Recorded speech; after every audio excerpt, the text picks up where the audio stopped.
Welcome to the Vet Med Wellness and Leadership Podcast, where we discuss central challenges vet med leaders face, such as burnout, stress, and difficult interactions with clients and staff, just to name a few. In each episode, you will hear about actionable solutions that you can apply to your practice and invitations to connect with fellow leaders who are passionate about improving the wellness of the vet med profession. By subscribing, liking, commenting, or sharing this podcast, you are helping more veterinary professionals find the resources shared in these episodes. Thank you in advance for listening and supporting this show. I hope you enjoy it.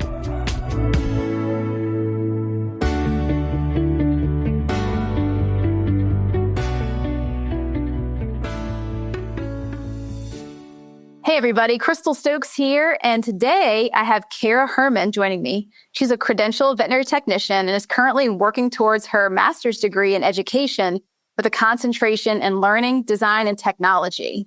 So Kara, we have a very fun conversation lined up today to talk all about workflow efficiency and to debunk some of the myths behind it and dive into what you've been learning through the course of your master's degree. So let's go way back in time and kind of walk us through, how did you go from becoming a veterinary technician to now kind of being at the end of the journey of almost completing your master's? Sure. Well, first, thank you so much for inviting me and having me here, Crystal. I'm really excited about speaking and getting this information out there. I have been in this field of veterinary medicine for over 20 years, credentialed for over 20 years. I've gone through a slew of different positions in the hospital, from being on the floor, being in different specialties. I was able to kind of relieve my burnout phases by jumping into different specialties and learning different things. However, my passion was always emergency and critical care. But I think that I had PTSD from the very beginning of my training and growth. Right after school, I remember just being thrown in on the floor, and I remember them saying, it's sink or swim. If you can swim in this, in the ER, you got it, you can make it. And I looked at a hospital not 5 years ago saying the exact same thing.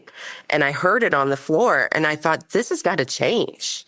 We've got to change the way that we are indoctrinating our employees into the field and bringing them on board into our hospitals. We've seen the rise in suicide rates in veterinary medicine. So we're all aware of that. And we're combating that from a lot of different angles. But one of the angles that we really need to look at is how we are training our new employees, what we are giving them to grow in their field and in their future and in their careers, as well as how we're utilizing them within the job or within the everyday workplace. So that kind of led me. I went on a journey of teaching for quite a while. I spent 8 years teaching, and I just thought we need to design training programs that really set these employees up for success. So I did that with Blue Pearl. I was there for 6 years. We created the onboarding and training programs for that entire company across, I think, 100 different hospitals. And so that lit the fire for me in thinking it just isn't corporate medicine that needs this. Every hospital needs this. So that led me on my journey to my master's in education. I thought, where do I really dive in? And it is with a degree concentrating on designing those learning and training programs and then tailoring it to the field of veterinary medicine. So I am now in my last year and have taken a few courses in what's called human performance technology. And although this is a huge field in other businesses and other companies, it's not really known in veterinary medicine. How many practice managers have you talked to that are like, my doctors are screaming that we need more staff or that we need more trained staff. They just need more training, but 4 technicians, like credentialed technicians on the floor with them. And I don't understand what they're meaning, And so you dive in and you look at, well, what's the experience level of these technicians? When the doctors are asking, we need more training, what is the training that they're truly asking for? Is it that we have bodies on the floor? Or is it that we have skilled technicians, skilled and a good mix of talent on the floor that can truly build our efficiency? So I digress. That is truly known in all other realms of business, not veterinary medicine. And so I took a couple of classes in human performance technology. And just so you know, it's honestly, it's a field of study, and it's looking at process improvements. It's a systematic way of looking at improving efficiency and improving methodologies associated in business. So it's motivation. It is the human factors. It's learning. It is really looking at it in a holistic way to try to improve productivity or for that location or for that entity, for that hospital. It could be for a department. It could be for an entire hospital. So you can apply the methodologies of human performance technology to all sorts of different fields, and in order to improve efficiency and flow and productivity.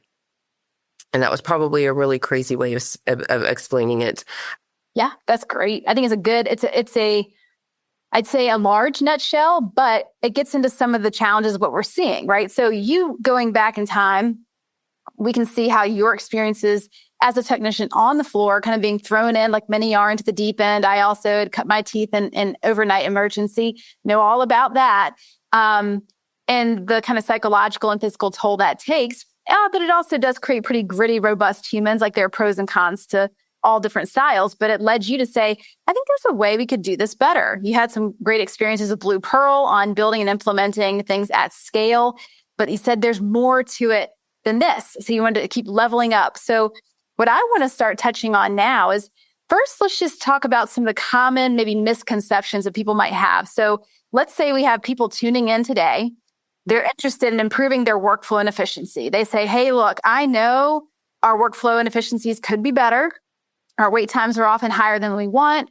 We technically have enough bodies here for sure in the hospital. Our training is kind of, we're doing the best we can. We try to improve it. We have some binders, we do assess people, but, it's not necessarily full-fledged yet. And we suspect that this is really more of a training problem, or it's that we just don't have enough people. Like we have 3 techs, really need 6.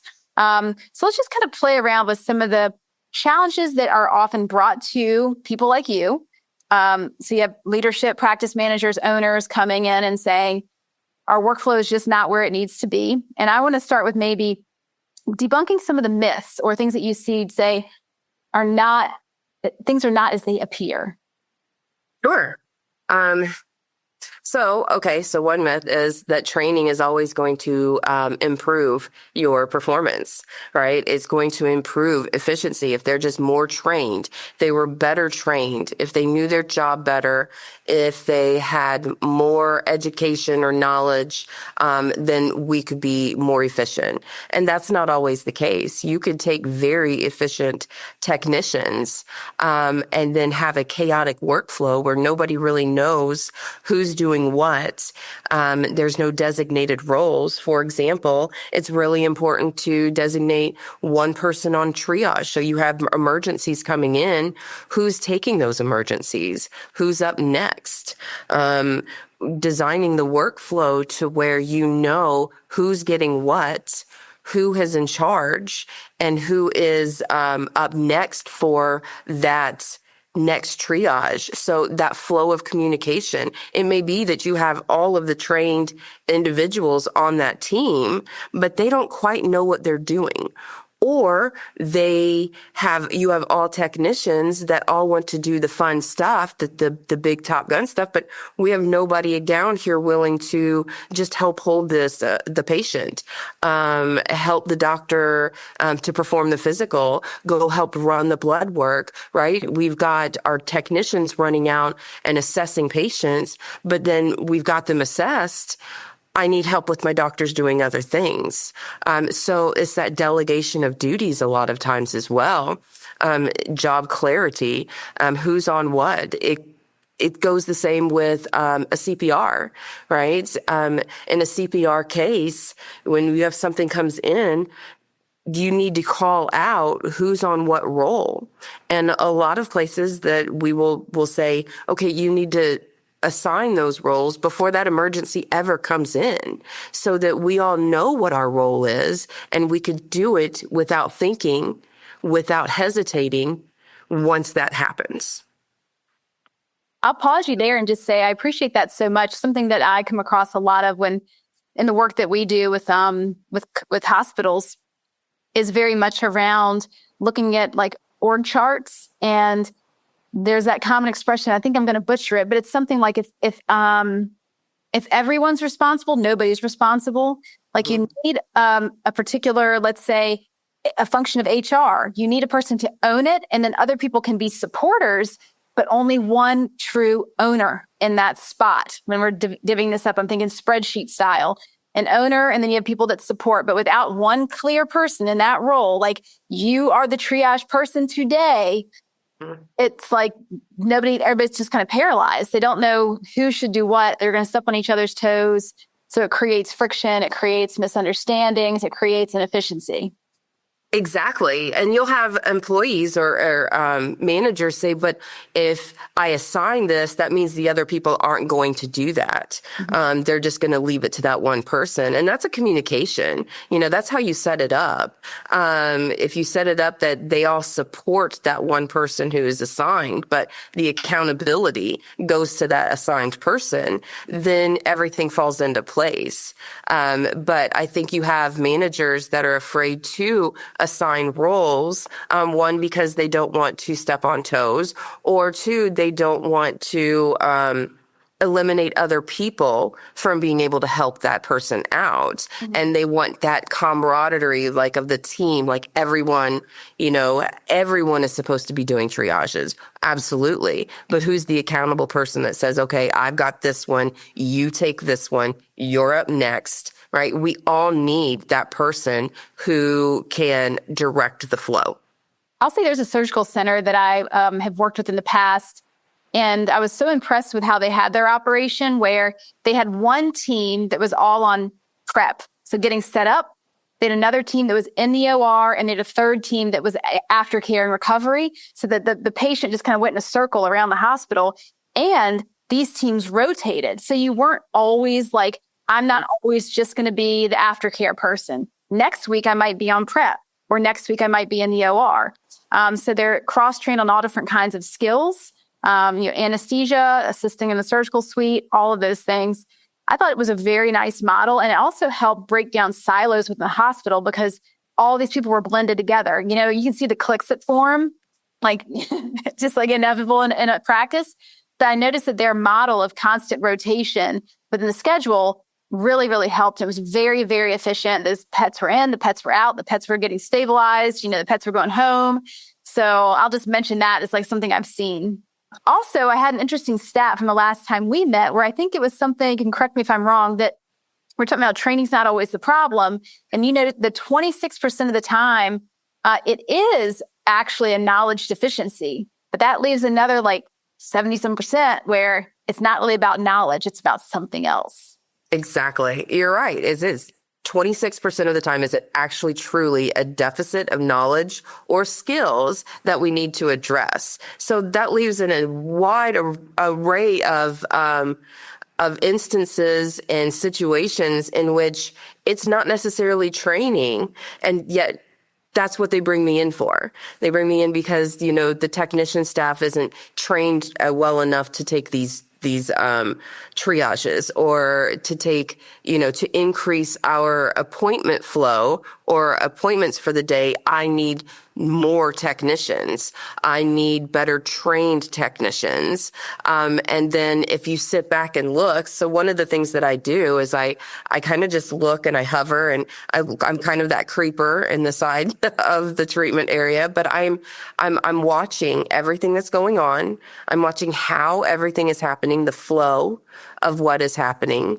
And I ask a lot of questions. I'm a huge fan of Simon Sinek, start with why, and you just keep going until you finally get to the nitty gritty of what is going on. So I ask a lot of questions, and I just keep asking why until I get down to the true answer.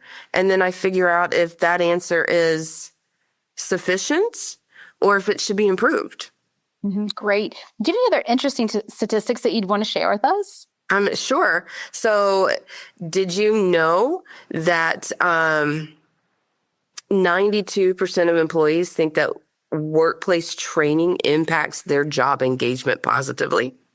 Oh, I believe that. Because I'm like that. I'm like a knowledge junkie, and I can tell you are too. Like those of us who love education and learning and growing, it makes you want to stay somewhere. Like when your workplace invests in you and your development, you're like, wow, this feels amazing. It's part of actually when you look at burnout inventories. So Maslach's burnout inventory, personal achievement is one of the 3 pillars. So if you lack personal achievement, that's indicative of higher burnout.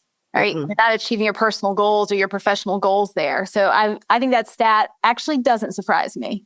Well, yeah. And over 90% of employees actually say they won't quit if they get development opportunities in their job. Retention. Right? So we're creating longevity with these employees. If we just give them development opportunities, we grow them in their roles. We grow them. It helps the hospital. It is beneficial to our pets, our patients, as well as our employees. Good stat. Yeah. Yeah.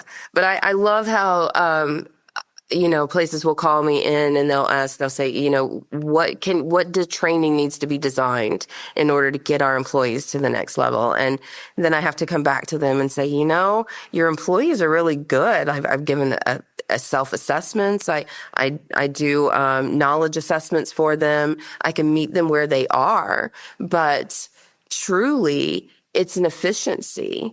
And I'll give you another example.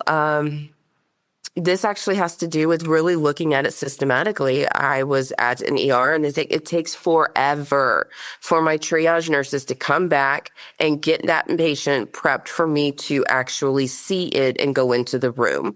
And I just don't know what is going on, but it slows everything down. They can't take other triages, and I can't get into the room to help the patient.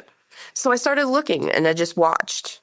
And for every patient that came in, that nurse went out, got a history, got vitals, came back, entered that information into one system, and then had to turn around and enter the information into the medical record. So then the doctor would come out. They would order their treatments, right? Outpatient, order the treatments that we're going to do. They order it in one system. The nurse has to come in, complete the orders in one system, turn around and put the orders into the medical record, complete that with all the notes in order to just move the patient along to be seen, to get the treatments, and then check out. Well, I started asking why. Why are you entering into 2 separate systems? Well, it finds out the 2 systems don't talk. So one system is the treatment system. One system is the medical record in which everything goes into. Because those don't talk, you're adding, I timed it, 6 to 8 minutes onto every single patient that's seen there, simply because you're asking your nurses to double do things. Right. They wouldn't, and let's just think about that for a second. Something so easy as let's get systems that talk together. Right. I've seen that too, for sure. Like I'm thinking in larger organizations too, where you have like regions and you have many different hospitals and you have like regional directors, and the way technology is utilized can dramatically improve the quality of like that kind of work environment, making things either full of friction or frictionless. Exactly. Mm-hmm. That's a really good example. Do you have a few other like maybe kind of case studies that you'd want to share with us? Just going back, walking us through the problem that was introduced, how you were trying to kind of like diagnose that problem, and then some of the steps you took to treat it? Sure. I can talk about one problem. And so I was called into a department that needed to increase their new patient load. The ask from the regional director was to increase by 5 patients per week, all right, in order to meet their revenue goals for the year. All of the departments within this hospital had been able to increase their patient load without making major adjustments to their workflow or to their associates, right? They didn't extend hours very long. They didn't have to increase their number of technicians or the number of personnel within the department. They were able to adjust things just minorly and incorporate those new patient visits into their work week.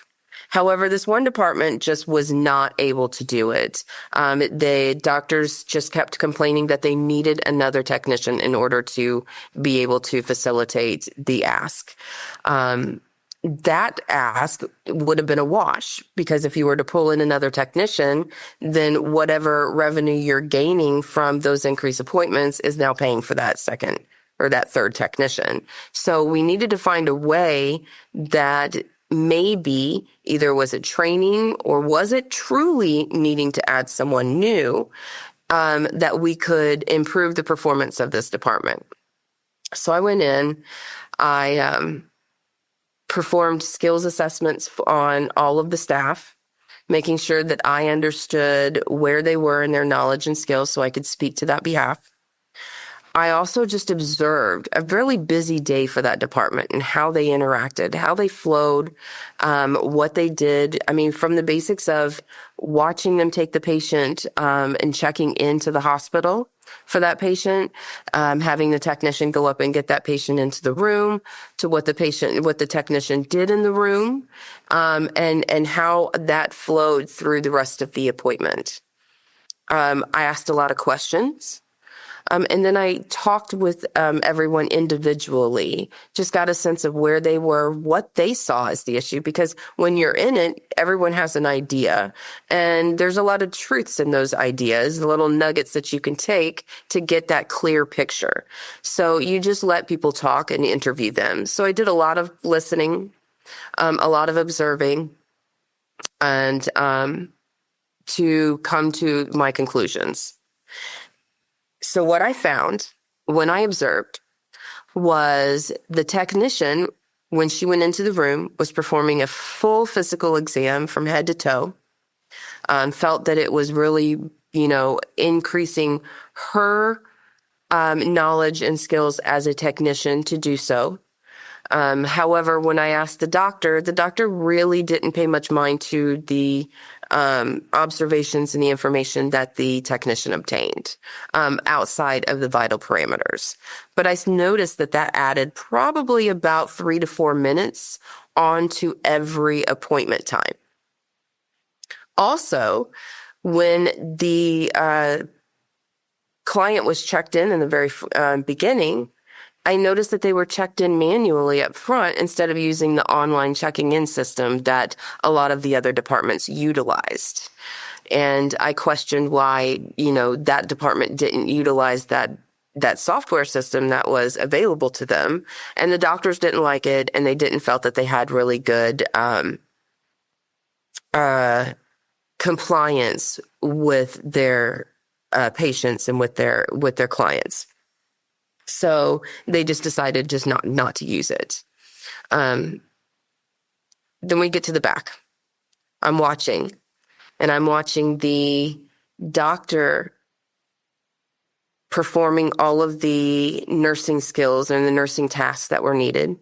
I'm watching them place the catheter, do the blood draws, and the assistant's either holding or the technician's holding, the assistant's cleaning or standing idle waiting for something to do, and or the technician standing idle waiting for the doctor to give the blood to them so they can run it or something like that.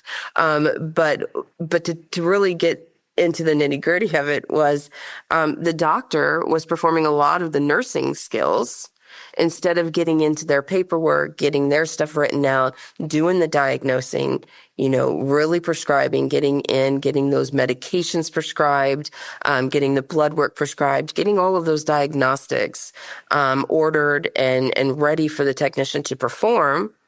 And it was slowing things down. There was a lot of inefficiencies. And so I really dug into why the doctors were performing that way. And it really came down to their comfort level. And I'm never one to want to bring a doctor out of their comfort, right? It's their medicine. It is their license. And I wholeheartedly respect that. But I want them to feel comfortable with their staff and with the abilities and the skills that their staff has. That's my goal in that situation. So how do I help those doctors to feel comfortable relinquishing those skills and relinquishing those tasks to their skilled technicians? How do I help them see that? So that's where I went with that problem. Those skills assessments, we talked about them. The doctors felt that they had input into the delegation of duties that we created for that department. And then we put it up in a huge, sign on the wall that kind of led them to, hey, that's what I'm supposed to be doing, Doc. Oh, yeah, that's right. Hey, get back over there and do your paperwork, Doc. So it became we're holding each other accountable, but I helped everyone come to feel comfortable with that and not just going in there and saying, okay, doctors, you know what? You're a doctor. Get back over there, start writing your notes, do the things that you're supposed to do. And this is what they've been trained to do. That wouldn't work. It is their license on the line. And so how do we make them feel comfortable with that and work together as the team? Such a good example. I'm really curious if you can share, how do you go from the transition of you have all this information, right? You've been observing them like an owl, and you are putting together your suggestions of these are the 20 different changes we could make that would really help with your hospital. When you deliver those, I'm imagining it's sort of like when we deliver a treatment plan to a client and their eyes kind of pop where they're like, oh, that's a lot. Or how are we going to do this? Have you ever run into resistance, which would be natural, to these changes? And if so, how do you like to navigate? It's kind of like change management. Like we don't rip off the Band-Aid and do it all at once. What does the actual change look like in getting people warmed up to the idea instead of freaked out by it? Sure. Yeah. And when they have a preconceived notion of what you're coming in there for, because they have an idea in their head of this is what the problem is and this is what she's going to do to fix it. And so it's even more difficult when they have that preconceived notion and you're coming in and going, that's not necessarily the case. I like to take it in steps. So my change management process always involves steps, and it is and statistics, right? So I prove to them that I show them exactly what I see. And then I showed the change steps that we're going to do to get there. But I have to bring them on board. I have to listen to their concerns and make sure that I'm addressing those specific concerns within my plan. So if they have a specific concern about their licensing, I'm going to make sure that their licensing is forefront in my mind and absolutely addressed. It is written out that their concern is forefront in my mind. Does that make sense? Definitely. Yep. Okay. So you basically meet them where they are.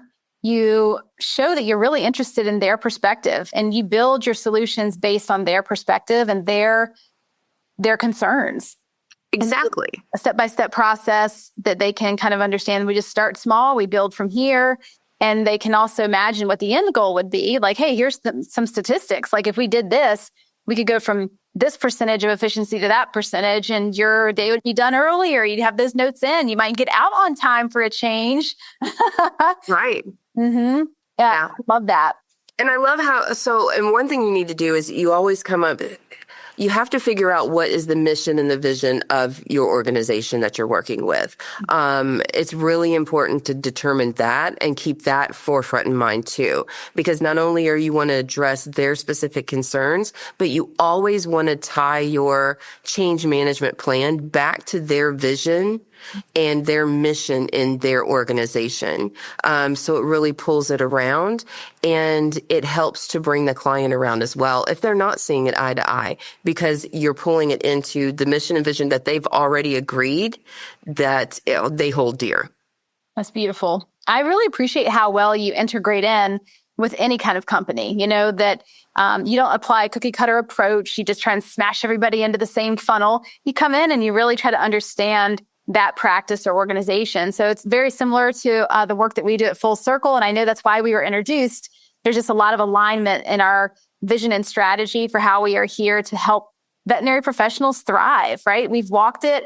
We understand all of the points of challenge within a clinic, and we want to make things better for people. So I'm really happy to have met you and to learn about the work that you're doing. I'm excited to watch how things unfold as you come down the home stretch of your degree. And I'm hoping for today, just bringing things to a close, let's just maybe come together, put our heads together with our top 2 to 3 takeaways. Going back to, we probably have practice managers, owners, people in leadership listening to this going, my workflow efficiency needs to be better. From your perspective, what would you say are the top 2 or 3 things you hope they remember from our chat today? Think outside the box, step back and just take an outside of the box approach and just look and watch and see what's going on. If you just observe, you can learn a lot about what the flow and efficiency looks like in your organization, in your hospital. 2, dig deep, ask why, and keep digging. Simon Sinek, love him. Yeah. Always ask why and keep asking until you get to the root of the problem. I'll say real quick, I'll pin it in the show notes. We just did a workshop earlier today on burnout. We have groups that are entering the busy season. We're coming into summer, high burnout season. And in the very beginning of this workshop, we started with a Simon Sinek video on why. For those listening, it's not cheesy at all. I know some of these things sound a little woo. It's not woo. I will link it up in our show notes. So those of you who have not heard of Simon Sinek, please check out that video. It will really help anybody in a leadership position motivate yourself and your team. Great. Oh, I'm so excited that you have that. That really warms my heart. And the third takeaway, honestly, it's not always training. It's not always training that's the problem. So yes, I want training in every single one of your hospitals. I want it to be the first thing that your new employees see and do. I don't want them being thrown to the fire, and it has a place, and it's a very important place within the hospital and within our organizations, but it's not the end all be all. It's not always training, and it could just be an efficiency, a flow, a look at it holistically in a systematic way. I appreciate that so much. I would almost say, yes, we always want training, but it might not solve your efficiency issues, right? So just to keep that in mind, it's not a direct one-to-one correlation. If you improve your training, all of a sudden your efficiency goes up. Not necessarily. So I think that to me was a huge light bulb moment in this whole process. I think that's an excellent last takeaway to leave our audience members with today. So Kara, I want to thank you for being on. For those who want to connect with you, what is the best way for them to reach you? I will throw my LinkedIn profile in the chat, and please feel free to contact me. Excellent. I will link that up in the show notes. People don't have to hunt for it. And Kara, thanks again for being on. This was super fun. Thank you so much for having me, Crystal. I appreciate it. You're welcome. Thank you for joining me today. I hope that you feel stoked after listening to this episode. And as always, I would love to hear your comments and feedback. Is there a topic that you want to know more about? Please let me know. And thank you again for subscribing and sharing your favorite episodes with others. It really means a lot.